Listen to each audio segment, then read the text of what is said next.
गांव के एक शांत बस्ती में सविता देवी अपने बेटे और बहू के साथ रहती थी। उनके बेटे मनोज एक साधारण नौकरी करते थे और अपनी पत्नी पूजा से बेहद प्यार करते थे। शादी के बाद से ही पूजा का स्वभाव थोड़ा अलग था। वह आधुनिक विचारों की थी और अपने तरीके से जिंदगी जीना चाहती थी। सविता देवी ने कभी पूजा पर कोई रोक टोक नहीं लगाई थी, लेकिन हाल ही दिनों में देखा गया कि पूजा का व्यवहार कुछ बदल सा गया है। सविता देवी ने देखा कि पूजा रात के समय फोनों पर घंटों बातें करती रहती है। कभी कभी तो आधी रात बीत जाती है और फिर भी पूजा फोन पर व्यस्त रहती। शुरू में सविता देवी ने सोचा कि शायद वह अपने परिवार से बात करती होगी, लेकिन धीरे धीरे यह आदत बढ़ती ही गई। एक दिन सविता देवी से रहा नहीं गया।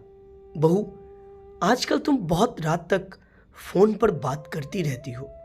आखिरकार वह है कौन जिससे तुम इतनी देर तक बात करती हो? सविता देवी ने स्नेहपूर्वक पूछा। पूजा, जो पहले से ही चिड़चिड़ा मूड में थी, गुस्से में जवाब दिया, मेरी मर्जी, मैं किसी से भी बात करूं। आप होती कौन है मुझे यह कहने वाली?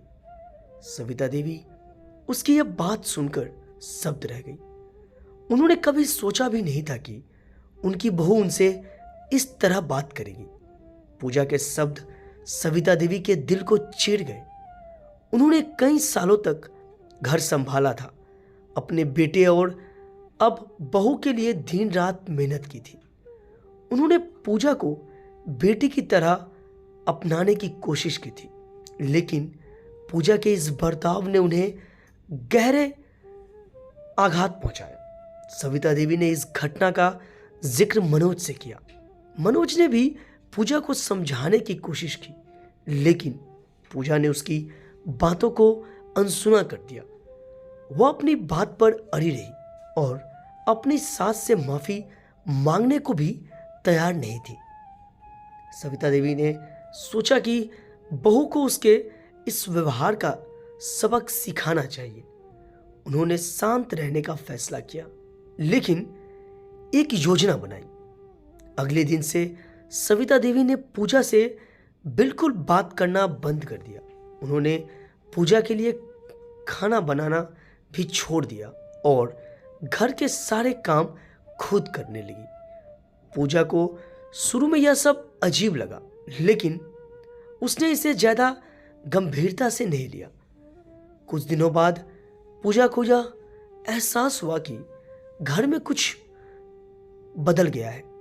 सविता देवी, जो हमेशा पूजा का ख्याल रखती थी, अब उससे दूरी बना रखती है। पूजा ने धीरे धीरे महसूस किया कि घर का माहौल बदल गया है। एक दिन पूजा को तेज बुखार हो गया।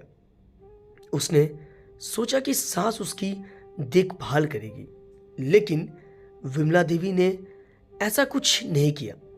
उन्होंने पूजा से केवल इतना कहा, तुम अपनी मर्जी से सब करती हो, तो अपनी मर्जी से ठीक भी हो जाओ। पूजा को यह बात बहुत बुरी लगी। उसे एहसास हुआ कि उसने अपनी सास के साथ कितना गलत व्यवहार किया। बुखार के दौरान पूजा ने बहुत कुछ सोचा। उसे याद आया कि कैसे उसकी सास ने शादी के बाद उसे अपनाया था। सविता देवी ने उसे कभी बेटी और बहू में फर्क नहीं समझाया था। पूजा को अपनी गलती का एहसास हुआ। एक सुबह जब सविता देवी पूजा के कमरे में आई तो पूजा उनके पैरों में गिर गई। माँ, मुझे माफ कर दीजिए, मैं आपके साथ बहुत बुरा व्यवहार किया। आपने हमेशा मेरा ख्याल रखा और मैंने आपके प्यार को नहीं समझा। अब मुझे अपनी गलती का एहसास हो गया है। पूजा की आंखों में आंसू थे। सविता देवी ने पूजा को उठाया और उसे गले से लगाया लिया। उन्होंने कहा, बहू, इंसान से गलती होती है, लेकिन जो अपनी गलती को स्वीकार कर लेता है वही सच्चा इंसान है।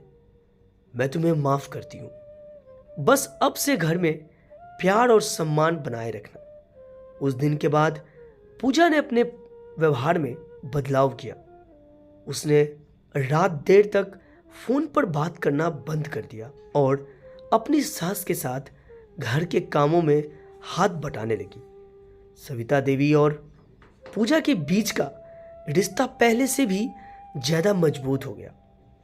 यह कहानी हमें सिखाती है कि पारिवारिक रिश्तों में संवाद और सम्मान कितना महत्वपूर्ण है।